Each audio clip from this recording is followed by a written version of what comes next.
Here I want to show you what is going on. This is now Lynx 2, which we have behind me. That's just our two radar systems that I can go through and toggle between. Pete Grigsby's on the controls. This is the tornado warning. Radar indicated, but notice how it is in a small area in mostly rural portions of Grundy County, heading farther to the east. Milan's going to be in the path of this. It is moving east at about 55 miles an hour, so this is part of the leading edge of the line that's pushing toward that region.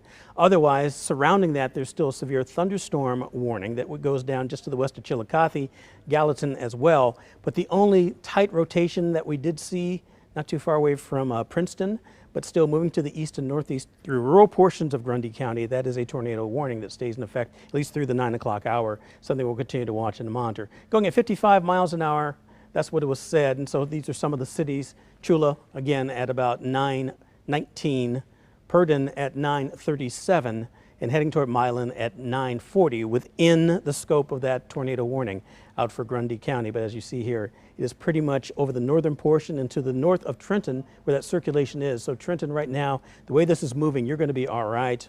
But just to the north of you, that's where you have to be a little concerned as it's continuing to push farther to the east, eventually heading toward Kirksville, also toward Mercer County. But it looks like it's not really going to hit Mercer, so it's going to be farther south of that. And that's where we see some of the rotation right in there. You see that? That is, once again, part of the reason why the National Weather Service has decided to talk about this tornado warning. Okay, now, that's all right. Pete's showing the rotation there too. And it is kind of diffused, but I still see a little bit of circulation right in there.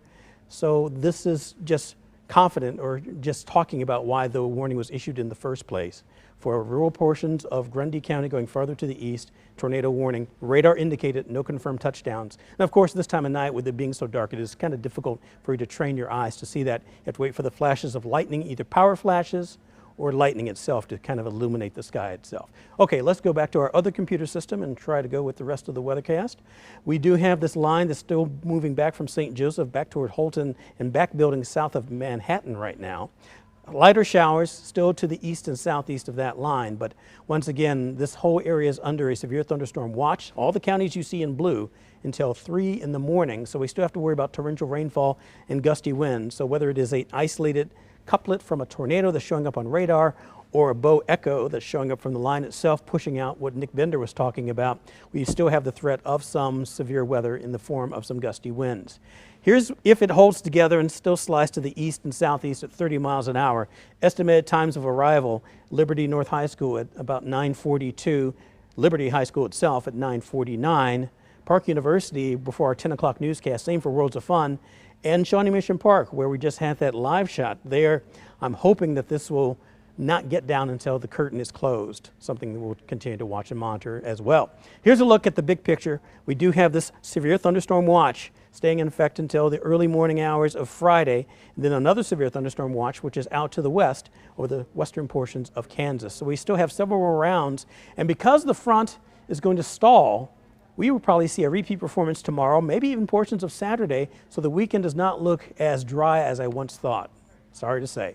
86 degrees right now, humidity at 65% with a southeast wind at 15 miles an hour. Heavy hot stuff out to the Lawrence area, 88 degrees there, 86 in Olathe. Still cooler to the north, 72 in Maryville. You've had rain at least up there, and that's why you're cooler.